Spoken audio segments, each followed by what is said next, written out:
politique et moi, nous aimons pas. Ou plutôt, nous ne nous connaissons pas. De ma vie, je n'ai jamais lu un programme de parti.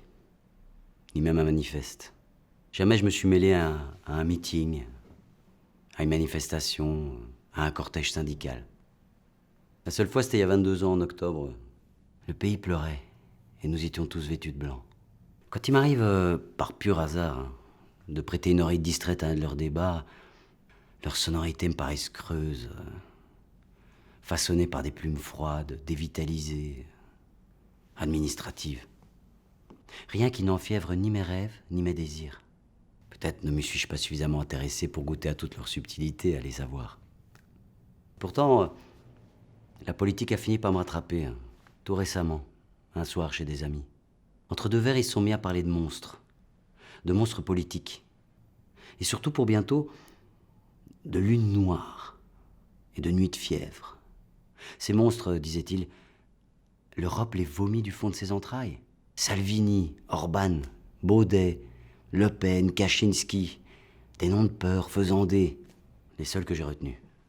Mais il y en avait d'autres. Alors la peur a commencé à m'envahir. Pas tellement pour moi, non. Mais pour ma fille. Elle est si petite, si fragile. Peut-elle grandir dans un monde peuplé de monstres? Dès lors, une question m'a taraudé l'esprit. Ces monstres, que faire pour les arrêter? D'autant plus qu'ils ne présentent pas de singularité extraordinaire de nature à vous effrayer au premier coup d'œil. En apparence, rien ne vous empêche de vous en approcher. Certains plaisent même aux yeux. Je me suis donc mis à lire les journaux, à écouter la radio, à regarder la télévision, à fréquenter les réseaux sociaux, à écouter leurs vérités patientes, pleines de logique et de bon sens, leurs théories, leurs credos, leur théologie, leur expertise, sur comment museler ces monstres, comment faire taire leurs grondements. Mais au bout du compte, rien n'a emporté mon adhésion. Rien. J'étais à deux doigts de renoncer. Et puis un jour que je me baladais, sous une lune ronde et pleine, j'ai entendu une voix. Une voix forte, grave, qui semblait venir de la profondeur des forêts. Elle m'a dit, pour tout savoir, rendez-vous à la source du ruisseau. Moi, je suis acteur. Nous autres acteurs, rien ne nous fait peur. On a l'habitude de fréquenter des personnages divers, des voix incarnées, portées par des filets de brume. Je me suis donc rendu à la source du ruisseau. Je me suis couché dans l'herbe, j'ai attendu.